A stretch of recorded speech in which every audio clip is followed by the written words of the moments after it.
As promised, then, Gab Marcotti with me. Gab, is it more a sense of relief or jubilation?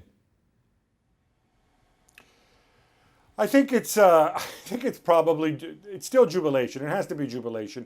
Winning nine in a row when you change managers, it's still a tremendous feat.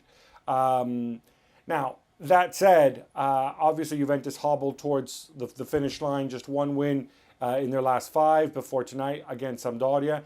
And again, tonight there was a moment when Juventus had to dig deep and really find some of those qualities that in the past were missing. They lost Paulo Dybala, arguably the guy who carried them during this kind of dark period since the restart. He had to come off. Danilo, of course, also coming off. Sampdoria, winners of 5 of their last 7, nothing to play for, no pressure on them, but still frustrating them. The old fox, Claudio Ranieri, making life tough for them. And then they got the breakthrough late in the first half, and they still had to work for it afterwards. I think you saw their leadership come to the fore, certainly Cristiano Ronaldo's leadership, as well as that of others. The midfield finally clicked, and they took it home. So now they can go ahead and focus on the Champions League. It doesn't erase everything that happened before, but I think there's still plenty of reason to celebrate. Has Sarri made any difference to this team?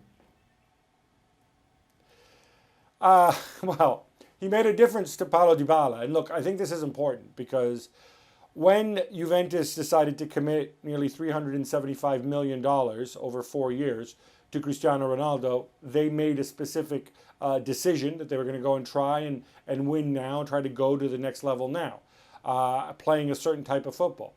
Then they go and they sign Maurizio Sarri. They decide to part ways with Allegri and decide to go in a completely different direction. But remember, the Ronaldo signing meant that the team had been built to win straight away. And that's not really what Maurizio Sarri does.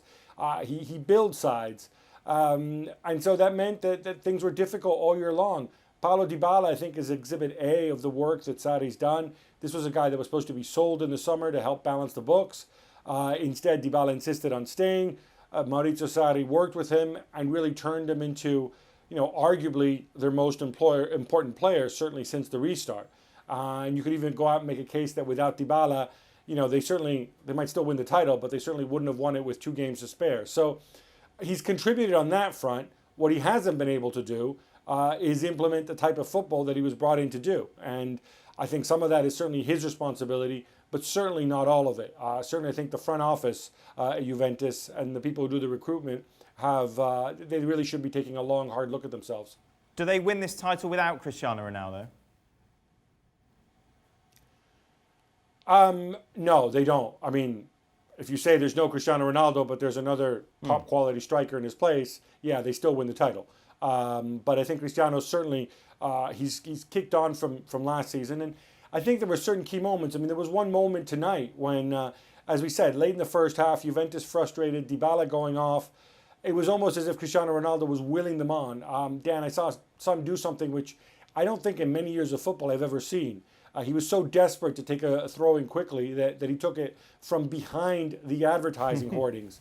And then, of course, it was Cristiano who broke the ice and a very well-worked free kick with Miralem Pjanic, confusing the defenders, creating space for himself to receive Pjanic's pass and drive it home.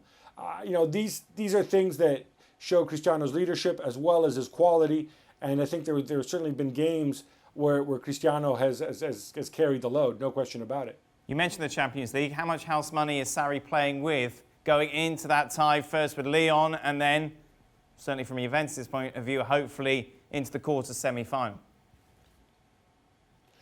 I don't think Cristiano is out of the woods. I don't think Maurizio Sarri is out of the woods yet, because look, winning the title, it's a feat. It's 9 in a row. But this is Juventus we're talking about. And I think the yardstick by which he should be judged is, has this team progressed relative to last year? It's not entirely clear that it has. And it's also not entirely clear that the fans are necessarily buying what Maurizio Sarri is selling. So should they get knocked out by Lyon? Should they get knocked out in the quarterfinal? And should they lose badly? Should they not show signs of progress? I think Juventus will reevaluate Sarri's position. He may end up staying. I don't know. But and like I said, he may end up being the fall guy. It's certainly not entirely his fault, but we simply haven't seen the sort of progress that is legitimate to see, after 12 months in charge. Out of all of the chasing pack, Gab, who will be the most disappointed that they couldn't push Juve all the way? Well, that's a great question, because I think for different reasons, Lazio will point to their collapse, but they simply ran out of gas and they ran out of players. Atalanta will say, well, maybe if we believed a little bit sooner. I think ultimately, though, it has to be Inter. I mean, Conte said, "Oh, look, they hadn't won anything in years. We've made progress." But equally, I think Conte knows in his heart that with some fewer injuries and a better ability to manage their leads, this is a team that since the restart has lost 7 of 9 points in 3 games, where they either gave up goals after the 85th minute, or in the Bologna game, they had a 1-0 lead and a penalty and against 10 men, and they contrived to lose that game.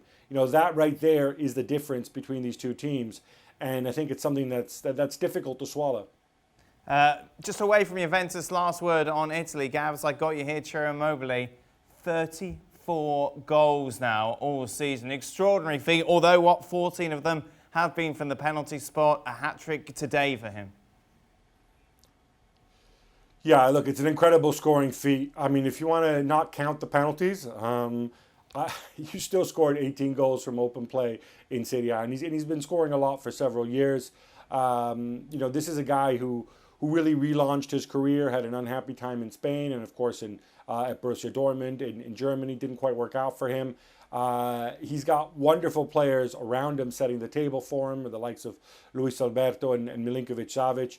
But he's really been a huge part of Lazio's push this season. And look, he may yet tell his grandkids that, hey, I won the Serie A title ahead of Cristiano Ronaldo if he manages to hang on in these last 2 games. And what if he goes on and breaks that record from Gonzalo Higuain? How much of a caveat is it from people who follow Italian football that a large chunk of that was from the penalty spot?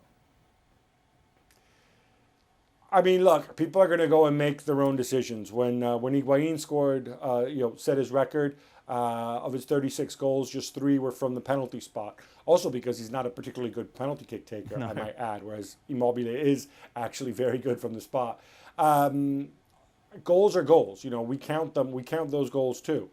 Does it mean that Immobile was a better player than Higuain? No, it doesn't.